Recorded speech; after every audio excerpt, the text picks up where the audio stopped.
Welcome to London, England, in 1720. Here, along the Thames River, a frenzy unfolded that would change the course of financial history: the South Sea Bubble. After the end of the War of the Spanish Succession, the British government was burdened with tens of millions of pounds in heavy national debt and urgently needed a way to resolve it. In 1711, Chancellor of the Exchequer Robert Harley, together with merchant John Blunt, established the South Sea Company. On the surface, it was created to engage in trade with South America. In reality, it was designed to help the government restructure its national debt. The South Sea Company was granted a monopoly on South American trade, including the Asiento contract for the slave trade. However, actual trade was extremely limited due to ongoing wars and diplomatic restrictions. The company aggressively promoted the idea that South America was filled with gold and silver, painting a picture of boundless trade opportunities that ignited the imagination of early investors. The company converted government debt into its own shares, with the government promising to pay fixed interest as dividends. At first, the operation appeared steady and reliable. Directors began using their networks to exaggerate the company's prospects and secretly planned even larger-scale financial maneuvers. The king himself took the position of governor, providing strong official endorsement and greatly boosting public confidence in South Sea stock. From late 1719 to early 1720, the share price rose steadily from about £128, and a speculative atmosphere quietly began to brew. Nobles, merchants, and even servants rushed to invest, believing it was a once-in-a-lifetime opportunity to make a fortune with little risk. In early 1720, the company bribed numerous members of Parliament to push through a much larger plan to convert national debt into company stock. Parliament approved the South Sea Company taking over most of the nation's debt in exchange for shares at highly favorable prices. The company introduced installment payment plans and low-interest loans, allowing more people to borrow money easily to buy shares. The leverage effect began to amplify dramatically. Promotional pamphlets greatly exaggerated the profits from South American trade, while in reality, trade could hardly be conducted at all. In January 1720, the South Sea share price was around £128. The curtain on the great rise had officially opened. In spring, the price surged rapidly to several £100s. Optimism swept across London like a spring breeze. The company continuously issued new shares, using funds from new investors to pay old promises, creating a self-reinforcing cycle of speculation. Even upper-class women and servants were drawn in. Everywhere in the streets and alleys, people talked about the South Sea stock's get-rich-quick myth. Hundreds of imitation bubble companies, mimicking the South Sea Company, sprang up, further intensifying the speculative frenzy.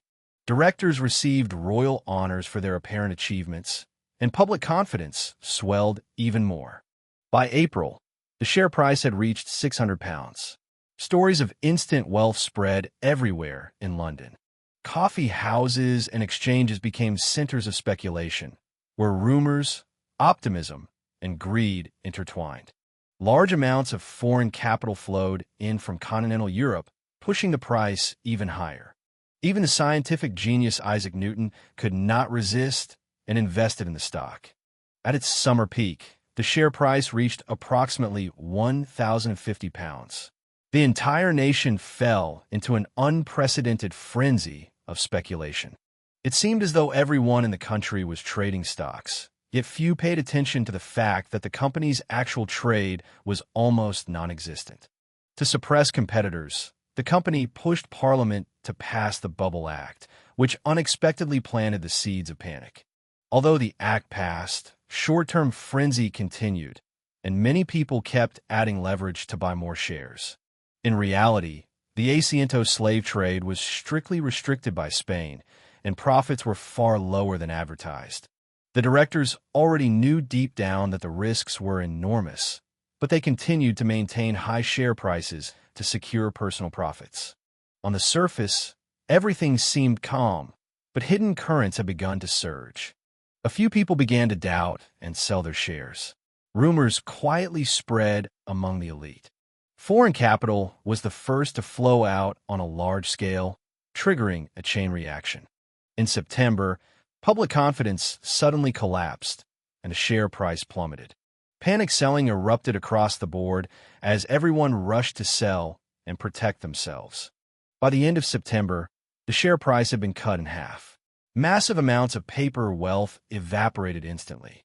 Countless middle-class and aristocratic families were ruined, left drowning in debt.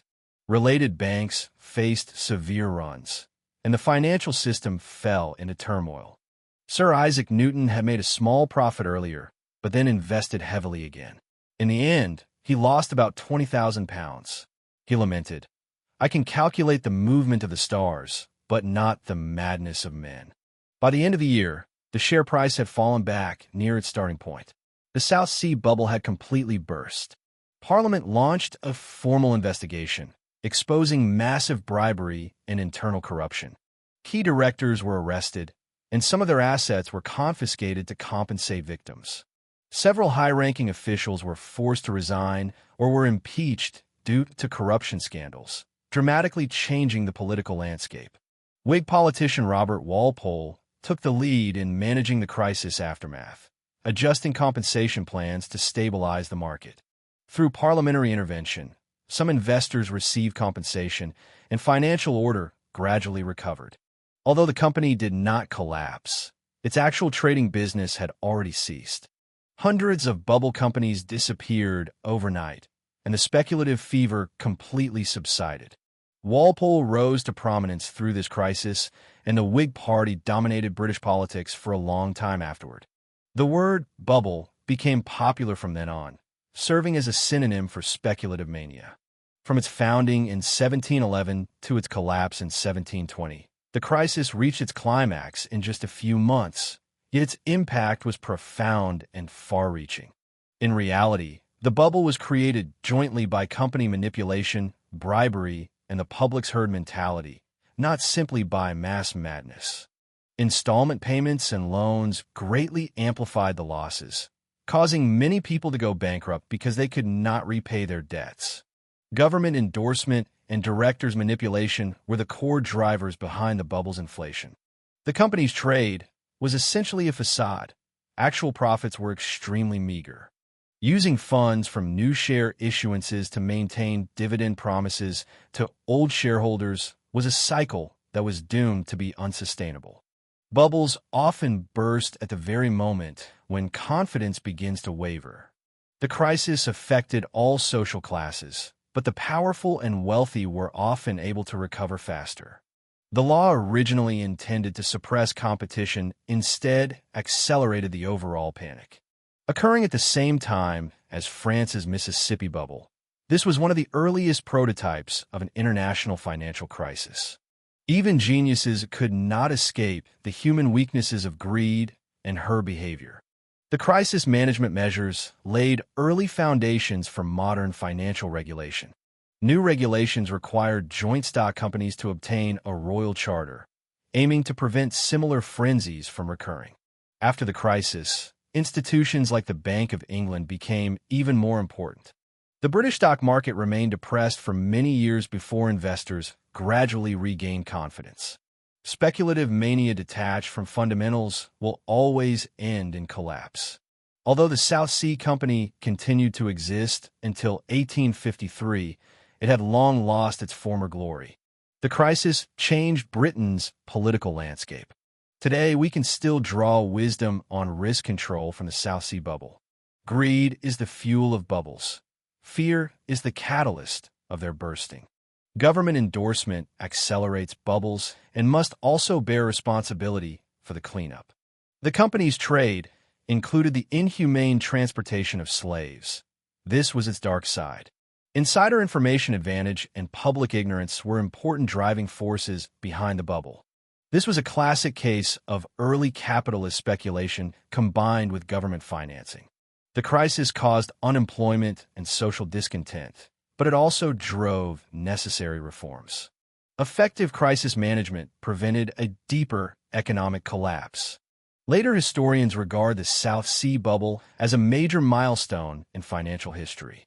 Similar roots in human nature have repeated themselves across different eras. Strengthening information disclosure and regulation is one of the most valuable lessons. Rational investing, avoiding excessive leverage, and resisting herd mentality are eternal wisdoms. The South Sea Bubble did not prevent Britain's long-term financial innovation and rise. Wealth is like a bubble, fragile and illusory, bursting at a touch. Many people developed a long-lasting distrust of the stock market afterward. The exposure of corruption also promoted a certain degree of political purification. 300 years later, we are still discussing its profound lessons. Genius and human weakness form an eternal philosophical theme. History always repeats similar patterns of speculation in different forms. Exceptional leadership born in crisis helped stabilize the nation. Britain's financial system developed more maturely after the crisis. Warning: any promise of high returns detached from reality may hide enormous risks. The crisis struck indiscriminately, but the ability to recover differed by social class.